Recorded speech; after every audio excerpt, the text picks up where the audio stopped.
অত্যন্ত উত্তেজনাপূর্ণ সময়ের এক গভীর ফোনালাপে বিস্ফোরক মন্তব্য করলেন তুরস্কের president Recep Tayyip Erdogan. Saudi crown prince Mohammed bin সালমানকে ফোন করে তিনি বললেন, আর দেরি নয়, এখনই ইসরায়েলকে থামাতে হবে। এরদোয়ানের ভাষায়, নেতানিয়াহুর নেতৃত্বাধীন ইসরায়েলি সরকার একেবারে উন্মাদ হয়ে উঠেছে, যারা শুধু ফিলিস্তিন নয়, এখন ইরানের অভ্যন্তরে ঢুকে আগুন জ্বালিয়ে দিচ্ছে। প্রেসিডেন্ট এরদোয়ান মনে করেন, ইরানে ইসরায়েলের সাম্প্রতিক হামলা কোনো বিচ্ছিন্ন ঘটনা নয়, বরং এটি ইরান যুক্তরাষ্ট্র পারমাণবিক আলোচনা ভণ্ডুল করার একটি সুপরিকল্পিত পদক্ষেপ। আর এই হামলা করে নেতানিয়াহু বিশ্ববাসীর নজর ঘুরিয়ে দিতে চেয়েছেন গাজার গণহত্যা থেকে। এরদোয়ান ক্ষোভ ঝেড়ে বলেন, বিশ্ব সম্প্রদায়ের নীরবতা ইসরায়েলকে আগ্রাসনে উৎসাহ দিয়েছে।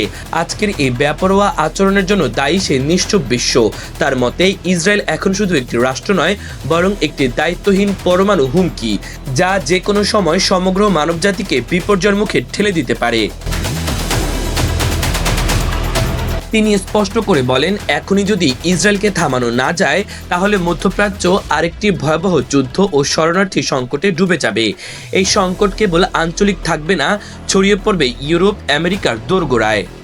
এই আলোচনায় এরদোয়ান আরও এক চমকপ্রদ তথ্য জানান। তিনি ইরানের প্রেসিডেন্টের সাথেও কথা বলেছেন এবং তাকে বলেছেন, নেতানিয়াহু ইরানে হামলা চালিয়ে গাজার গণহত্যা থেকে মন সরাতে চেয়েছে এবং আমেরিকা ইরান পারমাণবিক সমঝোতাও পণ্ড করতে চায়। শুধু এখানেই থেমে থাকেননি তুরস্কের প্রেসিডেন্ট, তিনি ফোন দেন যুক্তরাষ্ট্রের প্রেসিডেন্ট ডোনাল্ড ট্রাম্পকেও। সেখানে এরদোয়ান বলেন, এই উত্তেজনা প্রশ্নমনের একমাত্র রাস্তা হচ্ছে পরমাণু আলোচনা এবং তুরস্ক এর শান্তিপূর্ণ সমাধানের পথে সবসময় প্রস্তুত।